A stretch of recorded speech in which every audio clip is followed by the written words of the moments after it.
একদমই আজকে বই বিক্রি করে দিব। যেহেতু ওই বই আমার আর দরকার হবে না, মানে পুরাতন হয়ে গেছে, এক্সাম যেহেতু শেষ, এই জন্য ভাবছি যে বই বিক্রি করে টাকাও যেই কয়েক টাকা পাই মেলায় যেয়ে কিছু একটা জিনিস কিনবো। তো এই যে হচ্ছে আমার বইগুলা, এইগুলোর আমার প্রয়োজন নেই আপাতত, আমার এক্সাম শেষ। তো আমি এগুলো আজকে সেল দিতে যাব পুরাতন লাইব্রেরিতে, দেখি কত কি দাম আসে। জানি বেশি আসবে না, বাট যতটুকু আসে।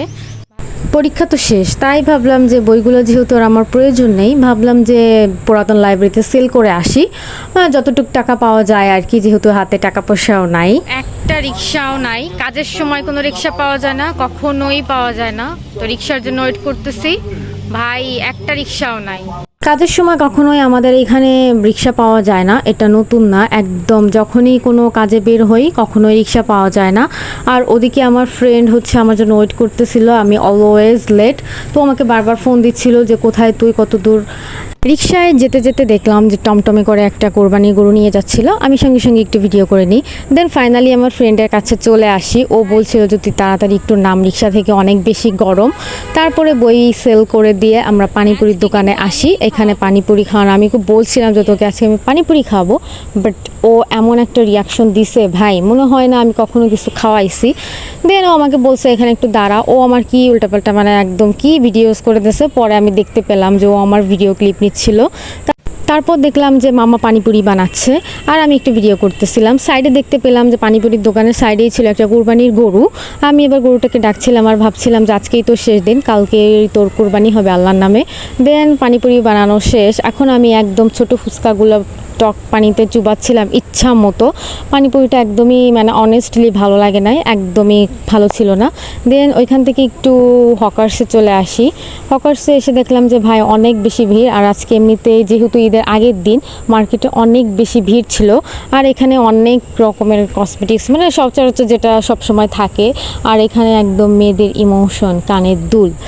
তারপরে এখানে দেখলাম যে ছোট্ট ছোট বউ ছিল, একদম মেরুন কালার, ব্ল্যাক কালার, মানে এগুলো অনেক সুন্দর ছিল। হেয়ার ক্লিপ, অনেক ভ্যারাইটিসের কালেকশন ছিল, এগুলো দেখলেই শুধু কিনতে মন চায় ভাই। যতই কিনে ততই মনে হয় না যে মন ভরে, মানে দেখলেই শুধু কিনতে মন। পানিপুরি খেয়ে আমার ফ্রেন্ডের দেখে একদম ঝালে অবস্থা খারাপ, সে সবসময় এই শরবতটা ট্রাই করে।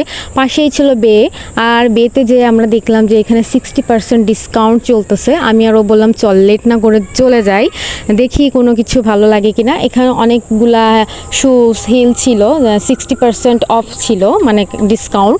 তো এখানে দেখছিলাম এই কালারটা, আমার সব সময় ব্ল্যাক কালার পরা হয়, ভেবেছিলাম অন্য কালারটা নিব, বাট অন্য কালারের জুতাটা আমার পায়ে ফিট করছিল না। তারপরে ব্ল্যাকটাই আবার পায়ে পরে দেখি যে না, ব্ল্যাকটাই আমার পায়ে ফিট করছে। যেহেতু আমার পাটা অনেক ছোট, কোনো জুতা বা কোনো হিলস আমার পায়ে তেমন একটা ফিট হতে চায় না।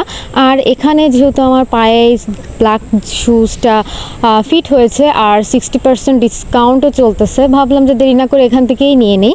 আমি যেহেতু সঙ্গে বেশি টাকা নিয়ে বের হইনি, তা বললাম যে তুই আমার বড়লোকস বান্ধবী থেকে কিছু টাকা ধার নিয়ে দেরি না করে শুজটা নিয়েই নিলাম, যেহেতু সবসময় আমি এই অফারটা পাবো না। তারপরে মিররে একটু ভিডিও করতেছিলাম আর দেখছিলাম যে আমার পায়ে কেমন কি লাগছে, ফিট হয়েছে কি না। তারপরে দেখলাম যে না, জুতাটা আসলেই সুন্দর। তারপরে আর কি ফাইনাল এটাই নিয়ে নিলাম। এখান থেকে আবার দেখলাম যে আমার ফ্রেন্ড আবার লেস কিনতে আসছে ওর ওড়নার জন্য, ওর ওড়নার কিছু কাজ বাকি, মানে ঈদের যে ওড়নাটা। তারপর এখানে ও একটু কেনাকাটা করছিল, কেনাকাটা করার শেষে আমরা দুইজন বাসায় চলে আসি। এই তো ঈদের আগে হুট করে একটা ভাবছিলাম যে কিছু কিনবো না, বাট জুতাটা যেহেতু পছন্দ হয়েছে কিনেই ফেললাম।